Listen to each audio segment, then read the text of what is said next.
When I initially created my channel, I intended it to be for entertainment only. I told myself I wouldn't get political, I'd stay away from hot topics.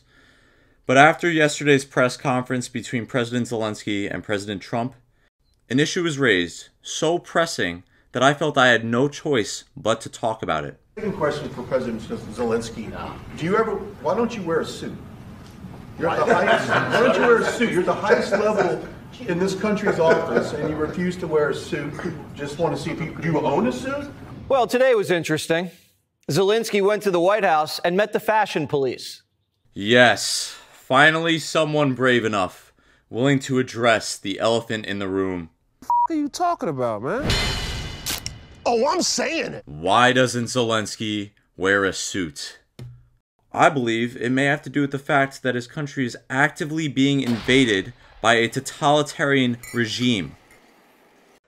The people of Ukraine, whether it be soldiers on the front line or average citizens brave enough to remain in their homeland in spite of the ever-constant threat of becoming a casualty of Russian terrorist strikes, these people do not have the luxury of being able to wear a fancy fucking suit.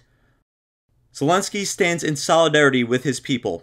His top priority in this moment is defending the freedom and sovereignty of his country and assuring that their freedom will be sustainable, rather than playing fucking dress up.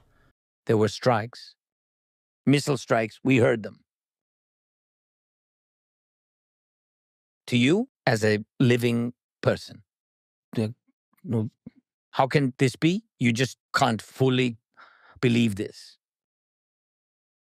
At this moment, you're no longer a father. What happened to me, unfortunately, because I believe that this is, and not only do I believe, I understand, especially now that all of this is the most important thing, because your country is your family. The strength is in your family. And this is the most important thing. And I'm the president, and therefore I had to stop being a father in my own family. And my wife had to do everything. She had to do everything regarding children, regarding safety. And I had to deal with the state because I'm the president. And this is my duty. I also want to point out that after he answers this question, what does he do?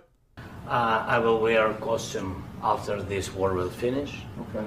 Yeah. Thank you. Thank you. Thank you. He says thank you to this clickbait monkey of a reporter. I only bring that up because what does JD Vance say when the whole blow-up happened? Have you said thank you once this A lot entire of meeting? times. No, in this Even entire meeting, today. have you said thank Even you? today. Again, I tell you. just say thank you. Zelensky literally starts this meeting off by saying thank you. He literally starts the conference by saying thank you. An honor to have you, and please, I'd like to say something. No, thank you so much, Mr. President.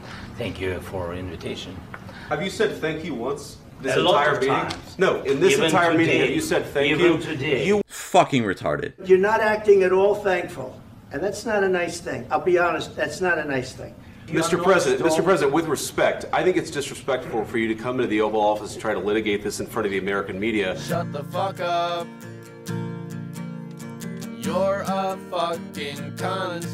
Trump is a really bad candidate, and frankly, I think a really bad person. You're a stupid cunt. Suck my dick.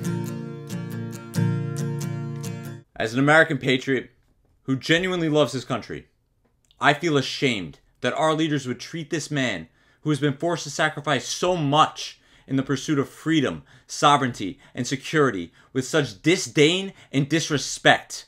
This was a disgraceful moment in American history, and I could not in good conscience ignore the blatant lies spewed by our sitting vice president. And the lack of pushback from our leaders after a reporter asked such a stupid, condescending, and comically trivial question is so fucking disgusting. It's fucking disgusting.